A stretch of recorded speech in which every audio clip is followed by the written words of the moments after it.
Qu'est-ce que tu fais? Rien. Je pars à peine quelque temps, t'en profites pour essayer de gouverner le monde? Mais non, pas du tout. Pas possible ces créatures du mythe, je vous jure.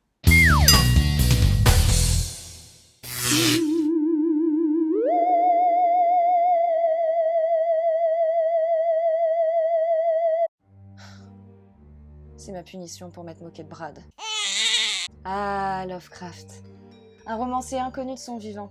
Et pourtant aujourd'hui devenu un classique de la littérature de genre, fantastique, horreur ou de science-fiction. Même Stephen King le considérait comme étant le plus grand artisan du récit classique d'horreur du XXe siècle.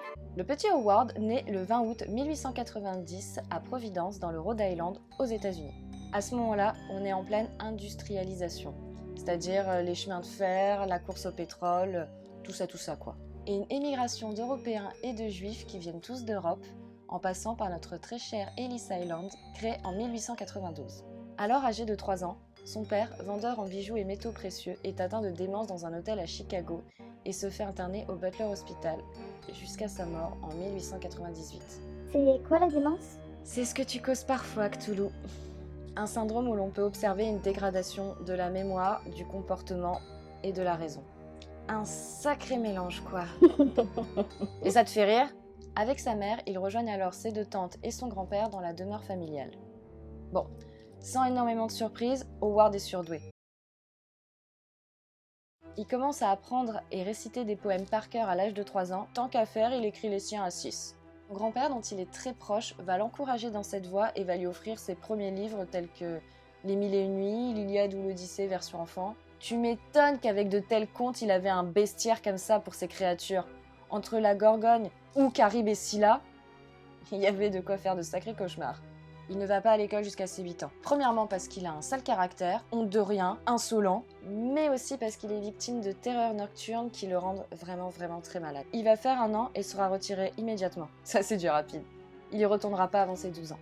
En parallèle, il lit énormément de bouquins d'astronomie et ça va vraiment l'influencer pour ses œuvres futures. Ce qui va le passionner, c'est le fait que l'humain ne représente rien du tout face à l'immensité du cosmos et que, malgré les progrès qu'on a fait quand même depuis, nous reste profondément étranger.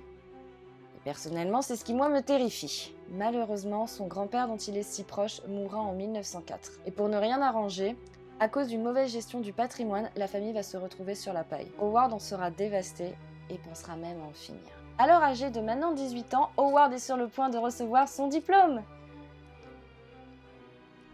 qu'il ne recevra jamais.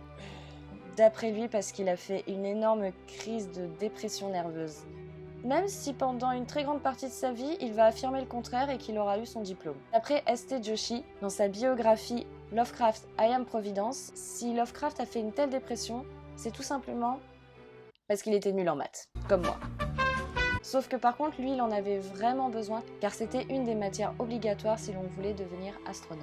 Too bad. Bon, au bout de 5 ans à rester tout seul dans son coin, à n'écrire des lettres qu'à sa très chère maman et à foirer totalement ses études, Howard se lance dans un débat dans les colonnes d'un magazine pour critiquer les histoires d'amour qu'il trouve, disons... ouais, assez vides et sans saveur. Lovecraft, histoire d'amour... Lovecraft aurait même poussé le vice, jusqu'à publier sous forme d'articles des récits terrifiants sur certains de ces monstres. Mais grâce à ça, il va se faire remarquer par le président de la United Amateur Press Association et le rejoint avant de devenir président quelques années plus tard. Oh joie! Oh bonheur! La dépression est enfin bien loin! Et ça l'incite même à publier certains de ses essais et poèmes. Il se fait même un bête de carnet d'adresses et deviendra un des épistoliers les plus productifs de sa génération. Il correspondra notamment avec Robert E. Howard, qui est le papa de Conan le Barbare. C'est pas un peu bizarre d'être connu pour publier ses lettres quand même? C'est censé être un peu privé, non? Oui, mais voilà, fin du rêve, tout comme son défunt mari, la mère de notre petit Lovecraft, grand Lovecraft, rentre à son tour au Butler Hospital, atteinte elle aussi de dépression. Malgré qu'ils restent très proches et qu'elle lui écrive souvent, elle mourra en 1921 des suites d'une complication lors d'une opération. Howard sera encore une fois dévasté. Heureusement, cette fois-ci, le désespoir sera sauvé. Et tout ça grâce à la rencontre avec Sonia Green, elle aussi écrivaine, qui deviendra sa femme. Après s'être marié le 3 mars 1924 à New York, notre joli petit couple s'installe à Brooklyn, sous l'œil désapprouvé des tantes de Lovecraft, qui n'apprécient vraiment pas cette jeune femme commerçante. Elle avait une chapellerie. Bon, juste un petit truc, entre vous et moi. C'est peut-être pas étonnant que Lovecraft soit devenu celui qu'on connaît en ayant une femme chapelière. Rappelez-vous le chapelier fou dans Alice au Pays des Merveilles. Oh, que voilà une délicieuse enfant. Elle a du goût. Ça devait en sniffer de la vapeur de colle. Malgré qu'ils adorent New York, les problèmes d'argent pointent à nouveau le bout de leur nez. Et Sonia, en mauvaise santé, est obligée de vendre la chapellerie. Adieu les vapeurs de colle. Elle sera même obligée de déménager à Cleveland parce qu'elle n'arrive pas à trouver de travail dans le coin, en laissant Lovecraft tout seul dans le quartier de Red Hook où ils viennent de déménager. À ce moment-là, Red Hook, c'est vraiment littéralement un quartier de SDF très très pauvre. Et c'est à partir de ce moment-là qu'il se serait mis à détester la grosse pomme. En plus de détester New York, il se met à devenir très raciste. Déjà, je vous rappelle, on parle de Lovecraft. Il était persuadé que quelqu'un était toujours derrière lui pour l'assassiner. Et aussi parce qu'il n'arrivait pas à garder un travail parmi tous ces immigrés et que ça serait intolérable pour un anglo-saxon privilégié. Comme quoi la connerie touche tout le monde. Lui et Sonia finissent par divorcer à l'amiable quelques années plus tard, même s'ils ne sont jamais vraiment allés au bout. Et à l'aube de ses 36 ans, en 1926, Howard Lovecraft retourne dans sa petite ville de Providence. Et c'est là-bas qu'il va construire son plus grand empire, le mythe de Cthulhu. Ah, ça m'énerve ce nom. C'est même pas Howard qui l'a dit. Mais tu as raison, Cthulhu. C'est August Dellers qui l'a dit pour la première fois. C'est lui qui a publié Lovecraft. C'est d'ailleurs à ce moment-là qu'il publie tous ses écrits les plus connus dans le Weird Tale, comme Les Montagnes Hallucinées. Il fait également prête-plume sur plusieurs œuvres. C'est quoi? Un prête-plume ou un écrivain fantôme, c'est l'auteur véritable d'une œuvre écrite par une autre personne, souvent célèbre. Et d'ailleurs, beaucoup d'auteurs célèbres ont eu recours à des porte-plumes, comme Shakespeare. Mais promis, on en parlera à un autre moment, c'est juré. Malgré ses efforts, Lovecraft ne sera pas reconnu de son vivant.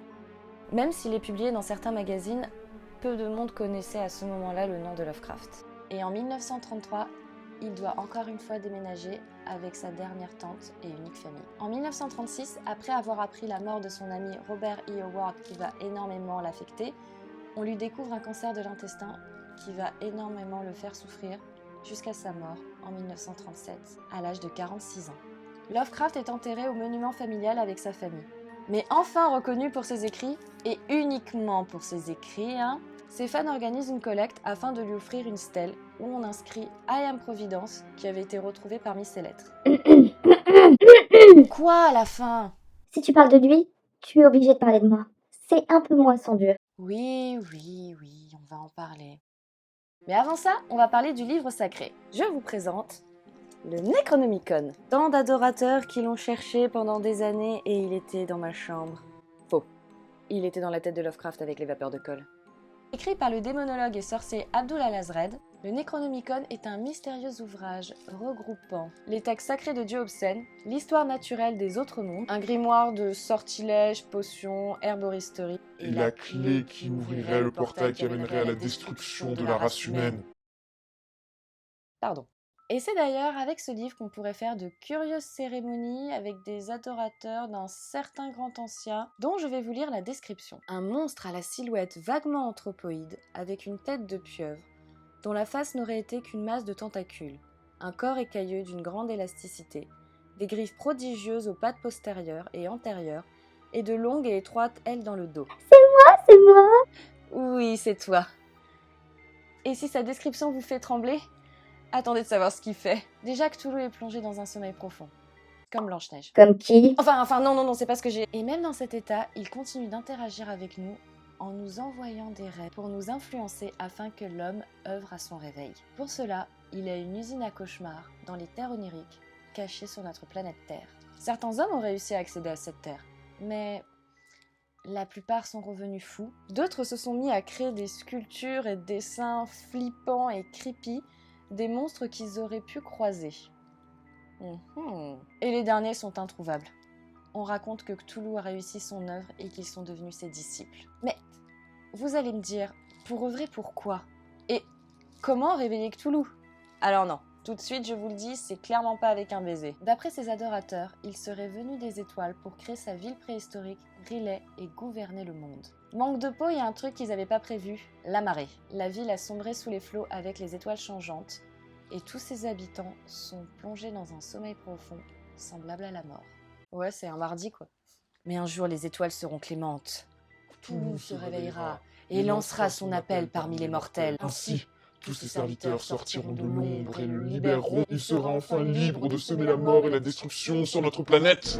Arrête ça tout de suite, on a dit. En tous les cas, Cthulhu a influencé énormément de domaines artistiques. Pour en revenir à lui, Stephen King, pour ne citer que lui, fait énormément d'allusions aux créatures du mythe dans ses histoires, comme dans Celui qui gardait le verre, pour ne citer que lui. Arkham aussi.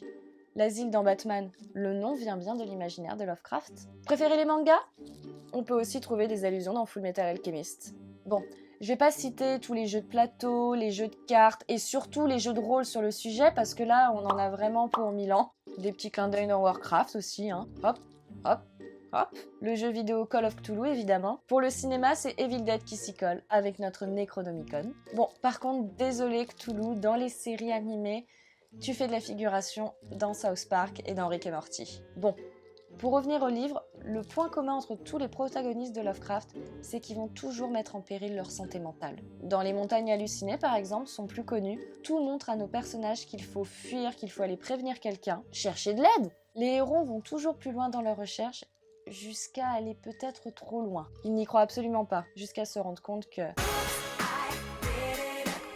Finalement, Lovecraft, c'était qui ? C'était un mec plutôt frustré et asocial, qui n'a jamais cessé de faire des cauchemars, et qui a fini, comme il a vécu, seul.